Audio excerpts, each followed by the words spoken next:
Saya tidak punya sejarah politik identitas. Identitas saya adalah yang seperti ini dan kita melakukan hal yang biasa.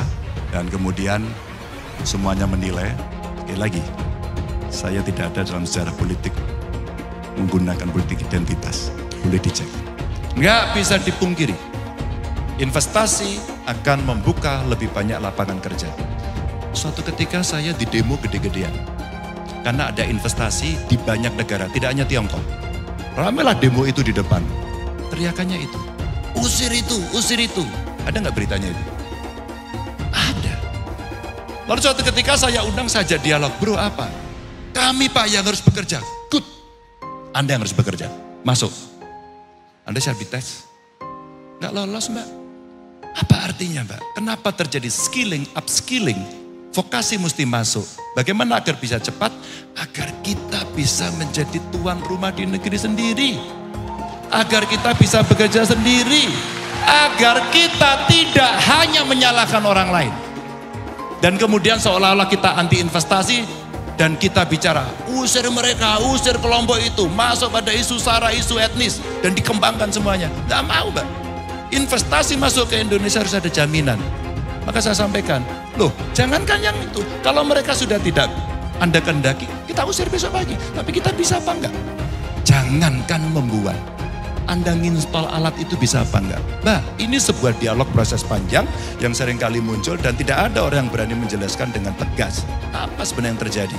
Setelah selesai, kita lobby, kita datangi, kita sampaikan penjelasan berkali-kali dan saya bukan orang yang mampu sendirian Bu. Saya undang tokoh masyarakat Bu.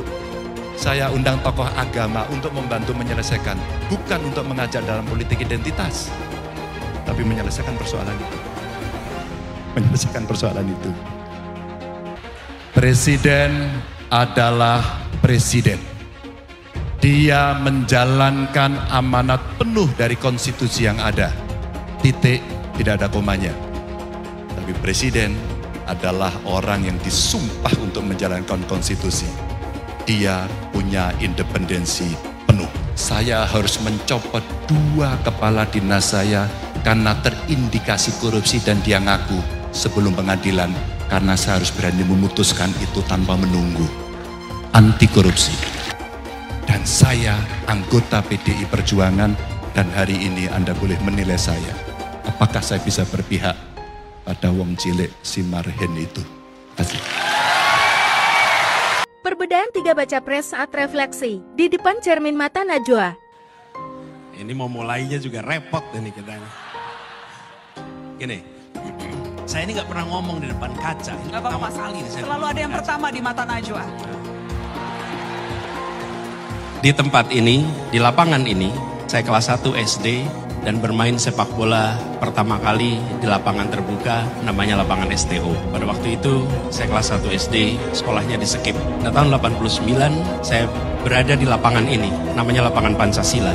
Menjadi mahasiswa Universitas Gadjah Mada, universitas yang saya impikan. Saya mau minta Bapak berkaca lagi. Bapak berdiri di sini, kapan lagi ngerjain Menhan kan? Bapak, saya ingin Anda berefleksi Pak Prabowo atas segala hal yang sudah Bapak lalui selama ini. Bapak jangan kemana-mana, Bapak. Refleksinya di depan kaca, Pak. Udah cukup. Jadi maksudnya Bapak di sini sambil berkaca, bicara pada diri sendiri. Refleksi. Udah, gue kaca. Refleksi kan? Refleksi Bapak. Sesuatu yang tidak bisa saya lupakan adalah pesan kedua orang tua saya. Kalau soal jabatan Jar, jangan pernah kamu kejar. Kalau itu takdirmu, laksanakan dengan baik. Jangan pernah korupsi. Bismillahirrahmanirrahim. Koalisi perubahan, apanya yang mau dirubah? Jalan, nama-nama jalan, seperti kemarin yang di demo warga Jakarta. Terus nama-nama rumah sakit dirubah juga. Besok lagi nama-nama pahlawan, nama jalan sudah dirubah. Kasihan masyarakatnya kalau nama-nama jalan dirubah. Mereka yang punya sertifikat tanah kan harus ngurus lagi, harus ini lagi, harus administrasi lagi, pengeluaran uang lagi. Itu nggak dipikirin. Bisanya cuma rubah nama jalan, rubah nama airport, rubah nama rumah sakit, ya kan? Nanti lama-lama sejarah Indonesia juga akan dirubah sama ini orang, ya. Perubahan-perubahan. Wow. Ada lagi yang dirubah. Pembuangan air hujan atau banjir melalui gorong-gorong ke laut dirubah ke lubang-lubang sumur. Janji palsu dengan konsep yang penting menang dulu. Ini program yang membodohi masyarakat. Kata-kata gratis itu pada waktu itu benar-benar membius banyak pendukung Anies, sekaligus mencaci makinya ketika tahu program itu sebenarnya nggak ada. Banyak penduduk Jakarta yang merasa tertipu dengan janji manisnya Anies. Tetapi sudah terlambat, sudah terlanjur memilih yang salah. Beli rumah, uang mukanya gratis. Tetapi sesudah dia terpilih, benarkah ada program beli rumah uang muka gratis? Nggak ada ternyata. Memilih Anies dan Imin setidaknya sudah menyelamatkan Indonesia dari kehancuran. Gus Dur saja digudetanya, apalagi rakyat. Yang satu memang jago kata-kata, jago beretorika, nggak kelawan kalau soal kata-kata. Di sisi lain, kita sama-sama melihat yang sudah ditulis pakai tangan dia sendiri, pakai hati dia sendiri, lagi dia ingkari, apalagi hanya mengandalkan kata-kata dan janji. Pun demikian dengan janji Cak Ponimin. Perubahan apa? Apakah Anda ini sudah membuat perubahan besar di masa jabatan Anda selama menjadi gubernur? Perubahan apa? Air banjir itu yang kamu bilang perubahan, yang melawan sunat Allah. Udahlah, nggak usah ngibul-ngibul. Apa kerjaan orang ini ya? Tiba-tiba ngecalonin diri jadi presiden. Lucu, termehek-mehek. Calon presiden sumur resapan. Terus ada yang komentar katanya, jangan lihat keburukannya aja, lihat kebaikannya. Emang semuanya buruk. Rumah DP 0 rupiah aja tidak ada, saudara. Itu janji di dalam mimpi, cerita dongeng. Oke, kemana? Nggak ada semua, tidak ada semua. Kalau orang yang cuma hanya bacot doang, ngomong, buktinya nggak ada, ya kalian juga saudara-saudara juga harus tahu bagaimana semasa kepemimpinan dia di DKI. Gus Muhaimin memberikan program, siapapun yang hamil yang ada di muka bumi Indonesia ini akan diberikan tunjangan selama hamil. Karena itu yang masih jomblo secepatnya nikah, hamil, dibiayai kehamilannya oleh Gus Muhaimin. Akan mendapatkan subsidi, akan mendapatkan tunjangan rata-rata 6 juta selama kehamilan. Gus Muhaimin dan PKB menang. Semua yang punya sepeda motor, BBM-nya kita subsidi gratis tanpa biaya. Siapa yang di sini punya sepeda motor? Tahun 2024 PKB menang, Gus Muhaimin presiden, disubsidi serendah-rendahnya harga subsidi BBM. Siapa pengkhianat itu? Anies Baswedan dan juga Muhaimin Iskandar. Faktanya, Anies Baswedan mantan pun dipecat jadi menterinya Pak Jokowi. Diambil, diangkat oleh Pak Prabowo, dibiayai, dijadikan gubernur. Pengkhianatan yang luar biasa. Lalu siapa Muhaimin Iskandar? Muhaimin Iskandar itu adalah ketua umum partai PKB. Partai PKB adalah partai pendirinya adalah almarhum Gus Dur. Sebelum Gus Dur meninggal dunia, beliau sempat mengatakan bahwa Muhaimin Iskandar telah mengkudeta saya dan telah mengkhianati saya, mengambil partai saya. Bahwa kita sama-sama harus melawan pengkhianatan-pengkhianatan yang dipertontonkan oleh calon pemimpin-pemimpin Republik Indonesia. Kalau PKB sekarang bukan PKB Gus Dur, ini PKB Caimin. Jadi beda, PKB-nya sudah beda. Jadi nggak bisa lagi menurut saya, memang masih tetap jualan nama Gus Dur, itu ada larangannya jelas sekali. Tapi ya namanya orang masih mencuri-curi, kebiasaan kayaknya mencuri-curi. Mencuri partai, sekarang mencuri gambar. Gus Dur pendiri partai, orang yang dikatakan oleh Caimin sebagai guru politiknya, malah dikudeta, apalagi rakyat. Susah kan mau milih pemimpin seperti itu nanti? PKB sekarang, PKB-nya itu yang diambil Muhaimin Iskandar, dicuri. Saya mensyukuri kenapa kalah, kenapa ditahan. Saya bersyukur atas itu semua. Saya coba bayangkan ya, kalau seandainya waktu itu kita menang gitu ya, hari ini belum tentu kita bisa nikmati seperti ini. Kita bersyukur 5 tahun Tuhan izinkan kasih ke orang yang pintar ngomong untuk kerja. Coba kalau kita bayangkan gitu ya, kalau kemarin saya masih jadi gubernur, ini saya udah turun ini. Tapi yang pintar ngomong itu dikira orang hebat kan? Ini lebih berbahaya tahun 2024, langsung ketahuan karakternya. Langsung ketahuan itu. Di saya juga ada kutipan Pak di kamar saya Pak.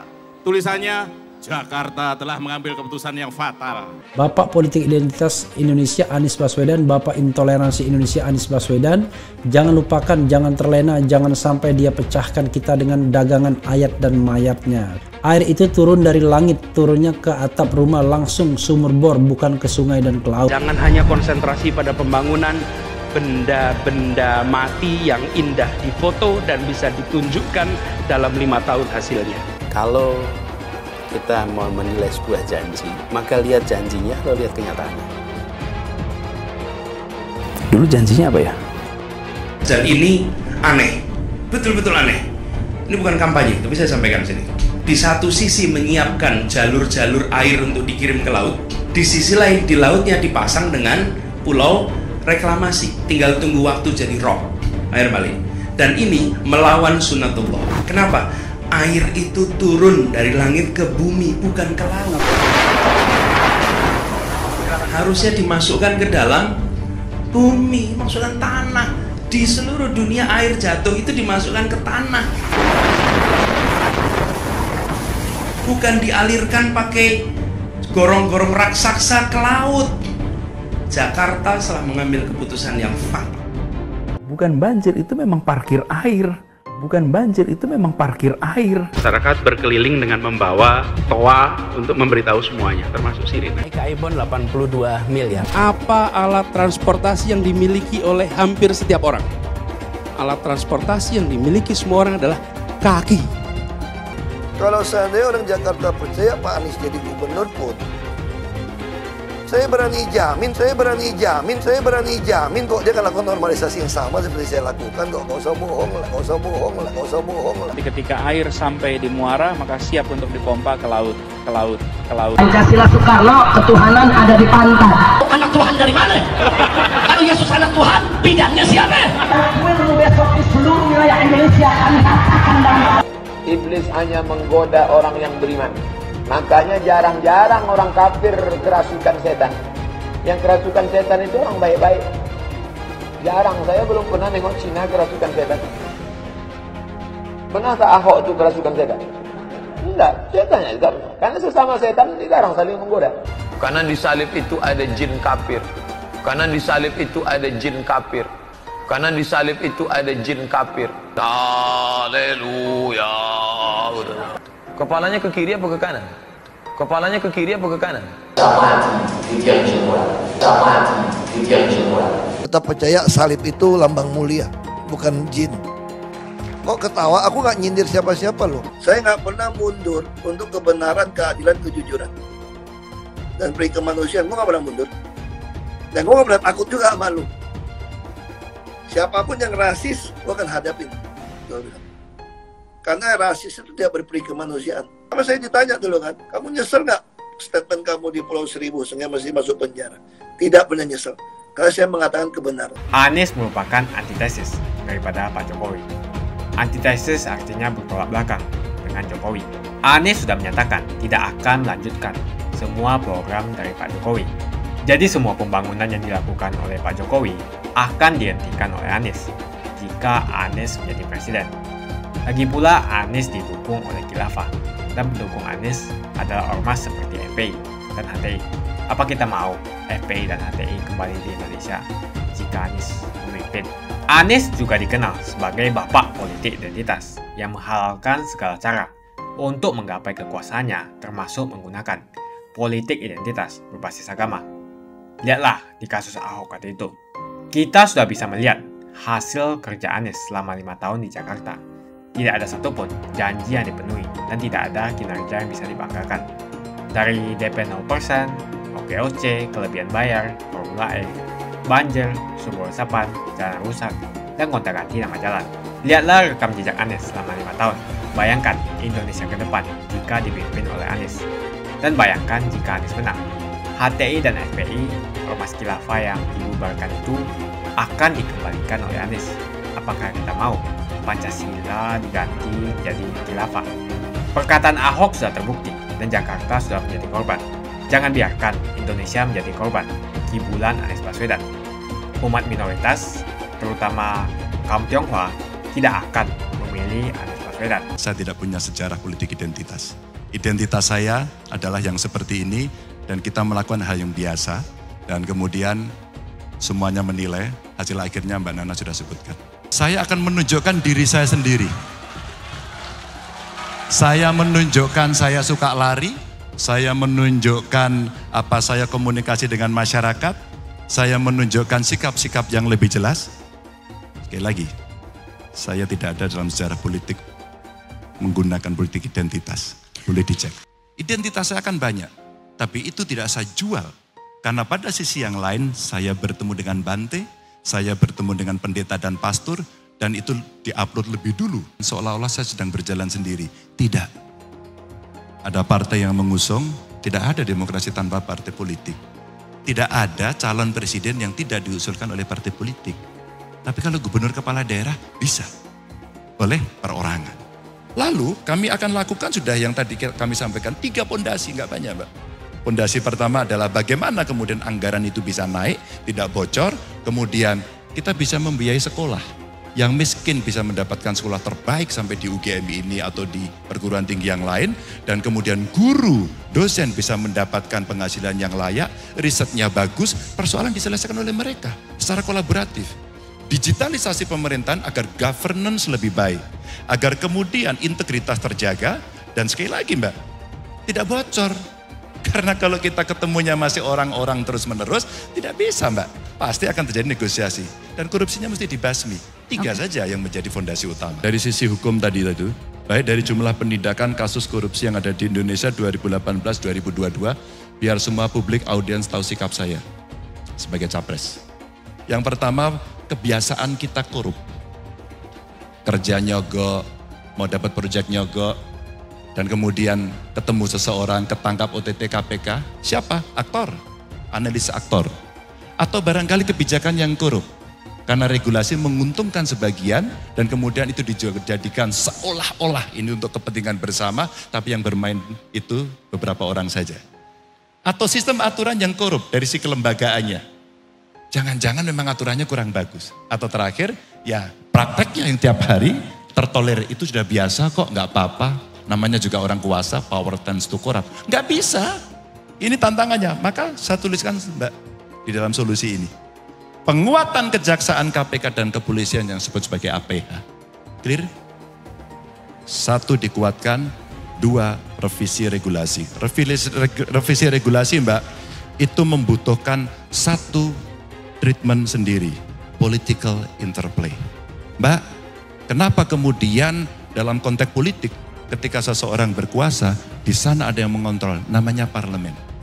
Orang boleh sinis soal parlemen, tapi ilmu paling dasar check and balances system dalam trias politika itu ada. Bukan tidak. Para ilmuwan pendahulu filosof sudah melakukan itu. Maka yudikatifnya yang akan melakukan, tapi yang memproduksi regulasi adalah parlemen.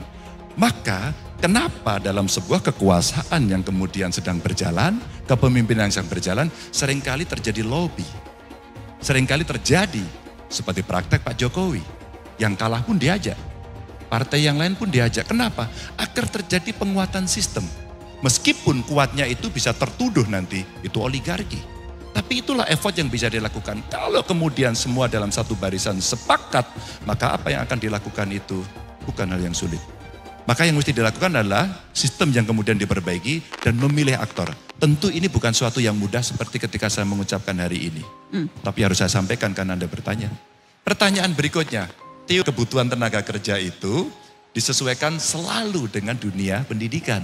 Kalau trennya hari ini mining, maka banyak sekali perguruan tinggi menambah kerja fakultas mining. Tapi sekarang sudah dengan IT, banyak sekali yang kemudian miningnya dikurangi, sosial politiknya dikurangi, dia kembangkan itu. Maka itu menjadi sesuatu yang dinamis. Inilah yang kemudian mesti kita siapkan menuju ke sana. Oke. Saya berasal dari orang keluarga tidak mampu, dan kami bersusah payah untuk bisa kuliah dan lulus dari sini. Dan itu merubah nasib keluarga kami. Dendam, jelek ya Mbak dendam, tapi harus saya ungkapkan jujur, saya dendam, ada kemiskinan. Maka pada saat saya menjadi gubernur, saya buat SMK Jateng. 3 Mbak sebagai uji coba. Hanya menerima dari kelompok miskin. Ketat, kami bayar penuh, boarding school, Mbak sampai hari ini 100% lulusannya terserap. Dan pada saat itu di tengahnya kita bekerja sama dengan industri. Industrinya saya izinkan Mbak sebagai teaching industry dan mereka boleh merubah kurikulum. Pertanyaan saya, apakah kita di dunia pendidikan mau dan mampu untuk melakukan fitting, adjust, adaptasi dengan kondisi itu? Mbak kalau itu terpenuhi, maka ya kita siapkan. Suatu ketika saya di demo gede-gedean. Karena ada investasi di banyak negara, tidak hanya Tiongkok. Ada dari Amerika, ada dari Korea Selatan, ada dari Jepang, ada dari Eropa, ada dari Tiongkok. Ramailah demo itu di depan. Saya lihat dari atas ada kawan-kawan buruh, ada aktivis macam-macam. Teriakannya itu, usir itu, usir itu. Ada nggak beritanya itu? Ada. Lalu suatu ketika saya undang saja dialog, bro apa? Kami Pak yang harus bekerja. Good. Anda yang harus bekerja. Masuk. Anda siap dites? Nggak lolos Mbak. Apakah Anda meragukan hari ini dengan persentase yang tidak terserap? Ya saya ragukan dong Mbak. Saya ragukan dong. Terbukti kok angka penganggurannya seperti itu. Masa kita masih percaya? Nggak ragu, kita harus ragu dong. Kalau kita nggak ragu melihat itu tidak terserap tenaga kerja, pemerintah kamu ngapain? Kamu tidur. Apa artinya Mbak? Kenapa terjadi skilling, upskilling? Vokasi mesti masuk. Bagaimana agar bisa cepat? Agar kita bisa menjadi tuan rumah di negeri sendiri. Agar kita bisa bekerja sendiri. Agar kita tidak hanya menyalahkan orang lain. Dan kemudian seolah-olah kita anti investasi dan kita bicara, usir mereka, usir kelompok itu, masuk pada isu sara, isu etnis dan dikembangkan semuanya. Nggak mau Mbak. Investasi masuk ke Indonesia harus ada jaminan. Maka saya sampaikan, loh jangankan yang itu, kalau mereka sudah tidak Anda kehendaki, kita usir besok pagi. Tapi kita bisa apa enggak? Jangankan membuat. Anda nginstall alat itu bisa apa enggak? Mbak, ini sebuah dialog proses panjang yang seringkali muncul dan tidak ada orang yang berani menjelaskan dengan tegas. Apa sebenarnya yang terjadi? Maka kenapa kemudian saya bicara, vokasi mesti disiapkan, infrastruktur pendidikan disiapkan, anggaran ditambah, guru pengajar diberikan penghasilan yang baik. Pertanyaan berikutnya, nggak bisa dipungkiri, investasi akan membuka lebih banyak lapangan kerja. Tapi jangan salah Mbak, anak-anak sekarang, apalagi mereka yang mau untuk tidak terikat, dan dia masuk dalam gig ekonomi, saya nggak mau kok Mas diikat Mas. Dan saya kira sebagian ada di sini. Siapa ingin jadi PNS angkat tangan, teman-teman? Hanya sedikit Mbak. Siapa yang ingin bekerja sebagai buruh di perusahaan? Tidak ada yang mengaku. Siapa mau jadi pengusaha? Mbak, Anda lihat ini. Entrepreneurship yang mesti dibangun hari ini. Ruang itu yang hari ini mesti dibuka. Fasilitasi negara yang mesti diberikan. Kreatif hub mesti dimasukkan. Kenapa infrastruktur digital dan digitalisasi proses yang ada itu mesti disiapkan? Karena saya tahu persis generasi muda hari ini sangat lekat dengan peralatan ini. Dia punya talent yang dia miliki, dan kemudian dia bisa melakukan matching proses, dan kemudian pada saat itu dia putuskan. Dan saya tiba-tiba kaget. Ada games developer, tiba-tiba menjadi desainer, atau tiba-tiba pasar Tanah Abang itu tidak laku, pedagangnya marah-marah karena semuanya jualan di TikTok. Mbak, ini dilakukan mereka, dan mereka sebagian angkat tangan. Tapi kami negara, pemerintah, mesti bersikap. Mari kita buka investasi, tapi mari kita berikan ruang untuk membangun entrepreneur kepada mereka. Mereka yang meneriaki saya, mereka membuli saya waktu itu sebagai gubernur, mereka sedang memberikan koreksi dan energi buat saya, tidak saya penjarakan kok. Mereka yang menyebut dan takut itu karena pasti memang ada tekanan. Dan itu 2,5%. Mari kita lihat. Yang keras kayak apapun, yang ngomongnya sekasar apapun sampai hari ini di penjara, Mbak. Nah, diterima. Kalau kita melihat seperti itu, oh Mbak, hari ini yang namanya medsos, aku keluarin dulu dong. Ini ngomong sebebas-bebasnya. Setelah saya acara ini, aku yakin nanti 1 jam setelah ini, banyak omongan-omongan yang dipotong dan kemudian dikomentari. Apakah saya akan menuntut? No, tidak. Karena kemarin terjadi setelah saya bicara di UI. Pada saat saya bicara di UI, dosen pembimbing saya semuanya, Mas Ganjar terima kasih. Anda menjelaskan dengan jelas, ada yang kami setuju, sebagian kami tidak setuju. Oke, saya hormat, saya terima kasih. Inilah kampus. Inilah mimbar, inilah kebebasan. Ada catatan ini. Mas Ganjar masa digituin? Anda jelaskan dong. Saya tidak perlu, karena dia anonim, dia pengecut, bukan seorang pemberani. Tapi ketika kemudian aparat penegak hukum katakan ya melihat, Mbak Nana kemarin nyerang Ganjar dan Anda melanggar A, B, C, D, Anda dihukum nggak? 1 saja. Ini hukum atau bukan? Kalau iya, maka hukum dengan sistemnya akan punya tempat untuk mereka melakukan appeal. Dia mau banding, dia mau kasasi. Tapi kalau 1 kemudian dicatat dan ya Mas 1 saja tidak, ya udah kalau gitu bebas saja. Saya mau maki kalian di depan dengan kalimat yang kasar, dengan kebun binatang. Apakah itu Mbak Indonesia? Apakah itu yang dimaksud budi pekerti? Apakah itu guru-guru kami mengajarkan kepada kami sehingga kami saling tidak hormat antar sesama? Yang mana Mbak? Kalau Anda mau ekstrim pada tingkat itu, oke, Mas satu orang saja ini. Mbak, nggak ada yang sempurna Mbak. Nggak bisa kita menjadi orang pemimpi pada soal itu. Kita mesti down to earth dan kita katakan, bro kamu salah. Kamu minta maaf kamu atau dihukum. Rempang sekarang menjadi diskusi Bu Siti. Mas Ganjar masih ingat Kendeng, saya selesaikan Kendeng Bu. Pada saat saya masuk, saya tidak akan menyalahkan, saya penanggung jawabnya. Ganjar Pranowo penanggung jawabnya. Ketika Ganjar terpilih 2013, proyek itu sudah ada. Cuman tradisi kita tidak terlalu banyak orang mau saya yang salah dan bertanggung jawab. Maka ketika kemudian tidak selesai dan menjadi isu nasional, yang harus dilakukan oleh seorang pemimpin, kamu sendiri yang harus turun tangan menyelesaikan, bukan orang lain. Oke Bu. Suatu ketika saya harus menyelesaikan beberapa persoalan. Ada energi, ada pabrik semen, ada bendungan, ada jalan tol. Ibu boleh korek saya satu-satu. Dan saya kalau berkenan, kalau boleh Mbak Nana diperpanjang 2 jam lagi saya jelaskan satu-satu. Serius. Kenapa saya sampaikan Mbak?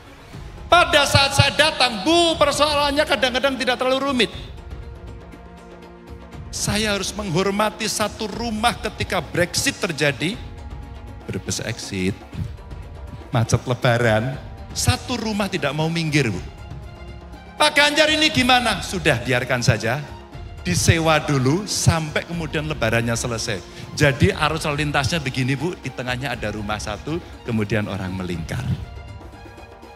Setelah selesai, kita lobby, kita datangi, kita sampaikan penjelasan berkali-kali. Dan saya bukan orang yang mampu sendirian Bu. Saya undang tokoh masyarakat Bu. Saya undang tokoh agama untuk membantu menyelesaikan. Bukan untuk mengajak dalam politik identitas. Tapi menyelesaikan persoalan itu. Menyelesaikan persoalan itu. Apa yang terjadi Bu? Alhamdulillah beres. Tapi Bu masih menyisakan satu lagi. Setelah selesai ternyata tanah yang dipakai itu dibelah jalan. Karena tanahnya agak luas, yang dibeli yang kena jalan, sisanya nggak dibeli Bu. Pak Ganjar tolong sampaikan pada pemerintah, ini tinggal sepetil, tinggal secuil, tolongin dibeli sekalian. Dan saya lakukan itu satu persatu. Mungkin ini tidak memuaskan, tapi ketika persoalan itu tidak selesai dan membuat persoalan besar, pemerintah tertinggi harus turun tangan, minimal di wilayah itu. Jangan pernah cuci tangan, harus turun tangan untuk membereskan. Tapi, gak ada sepeda lo ini. Tapi, ketika kemudian seperti Rempang dan sebagainya yang hari ini sudah terjadi, maka dalam konteks ini harus segera ada yang turun tangan. Cuma ke depan bagaimana? Libatkanlah mereka. Karena eksistensi mereka dalam kelompok kelas Bu Siti sampaikan tadi, faktanya ada. Sehingga dalam perdebatan itu kemarin Mbak Nana yang nanya kepada saya, Mas Ganjar kalau posisi seperti ini gimana? Gak apa-apa itu di-enklave aja. Masyarakatnya biar di situ di-enklave. Atau kemudian kita ajak, oke, ini mau dibangun, kamu terlibat. Kamu bagian dari pemilik. Kamu harus mendapatkan prioritas pertama di tempat itu. Kalau kamu unskilled, mohon maaf, kamu harus diwajibkan.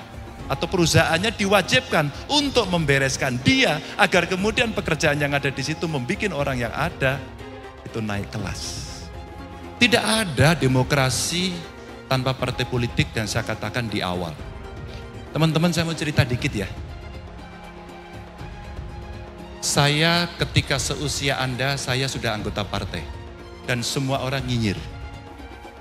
Saat demo di Bundaran, saya ingin menyampaikan kepada teman-teman, berdiskusi sama teman. Kita demo terus kok nggak pernah ada hasil. Apa yang mesti kita lakukan? Kita harus masuk dalam sistem untuk bisa mengambil keputusan. Saya masuk partai dan saya diledek.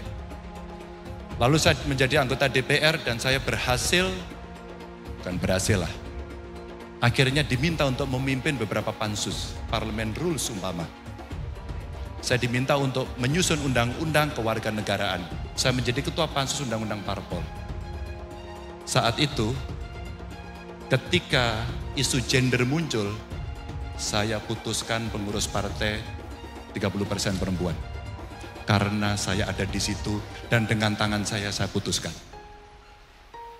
Manfaat. Saya sekolah di UGM, saya tidak pernah lupa akan sejarah UGM, bagaimana keraton, kampus, dan kampung itu jadi satu.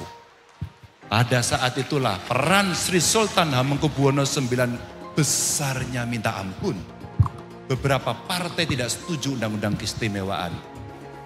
10 menit saya putuskan ketua panjanya namanya Ganjar Pranowo.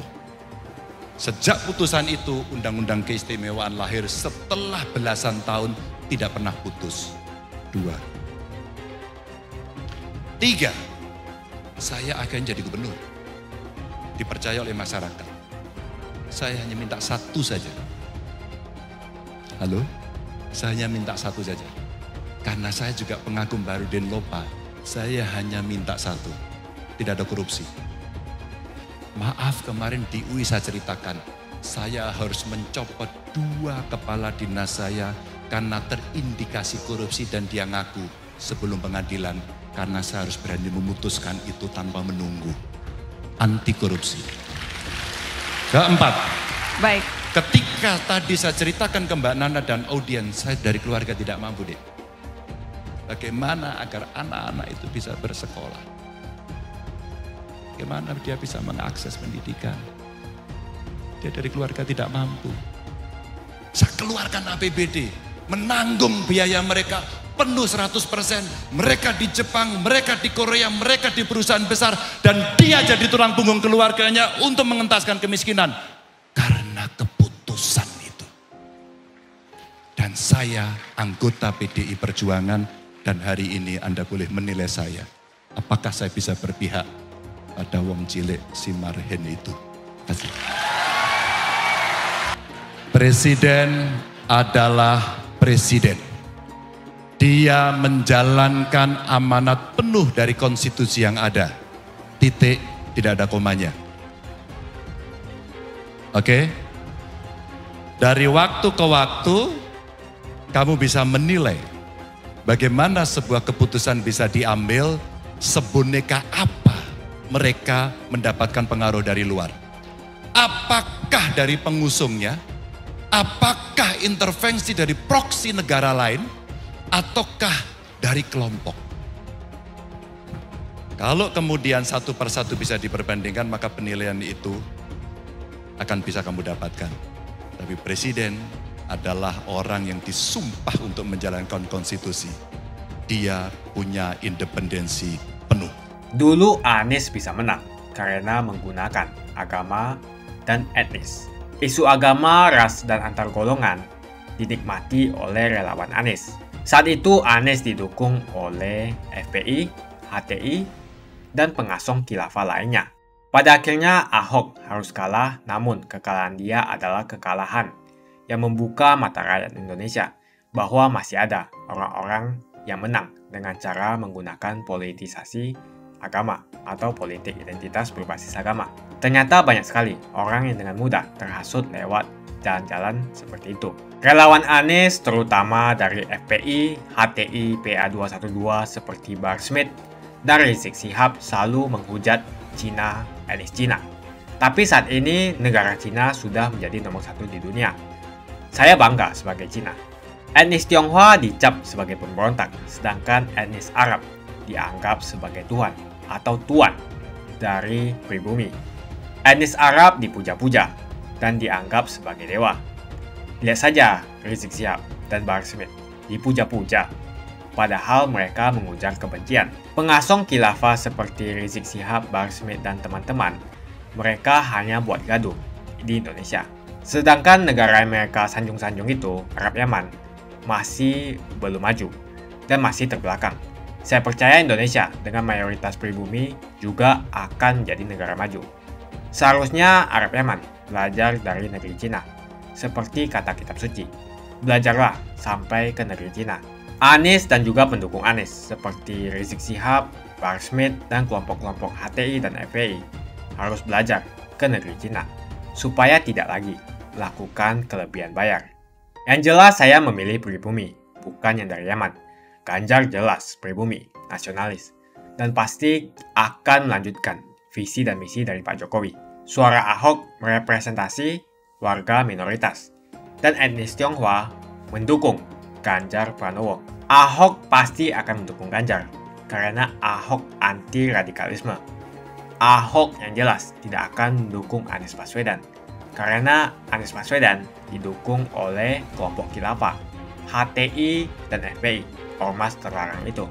Anies merupakan antitesis daripada Pak Jokowi, dan diragukan kenasionalisannya, apalagi pribumiannya. Antitesis artinya bertolak belakang dengan Jokowi. Anies sudah menyatakan tidak akan melanjutkan semua program dari Pak Jokowi. Jadi semua pembangunan yang dilakukan oleh Pak Jokowi akan dihentikan oleh Anies jika Anies menjadi presiden. Lagi pula Anies didukung oleh khilafah, dan pendukung Anies adalah ormas seperti FPI dan HTI.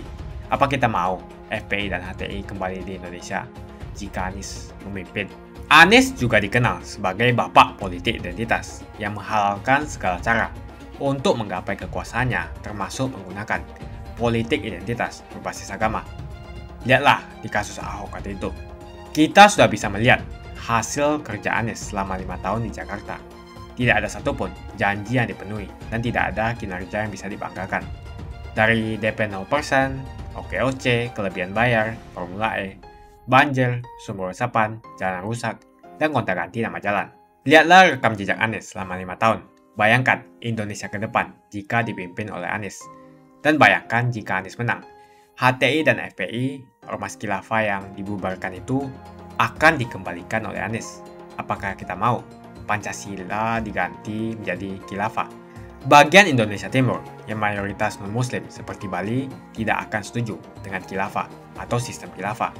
Mungkin Indonesia akan bubar jika Anies menjadi presiden. Perkataan Ahok sudah terbukti dan Jakarta sudah menjadi korban. Jangan biarkan Indonesia menjadi korban kibulan Anies Baswedan. Umat minoritas, terutama kaum Tionghoa, tidak akan memilih Anies Baswedan. Saya yakin karma Ahok mengejar Anies Baswedan. Dulu Anies memainkan politik identitas kepada Ahok. Sekarang Anies dipertanyakan kepribumiannya karena dia teriaman. Itu saja opini saya hari ini. Tuliskan opini kalian tentang Anies Baswedan. Jika kalian setuju dengan pendapat saya di video ini, pastikan kalian menekan like di video ini dan bagikan video ini ke teman dan family Anda supaya mereka semua mengetahui tentang informasi ini.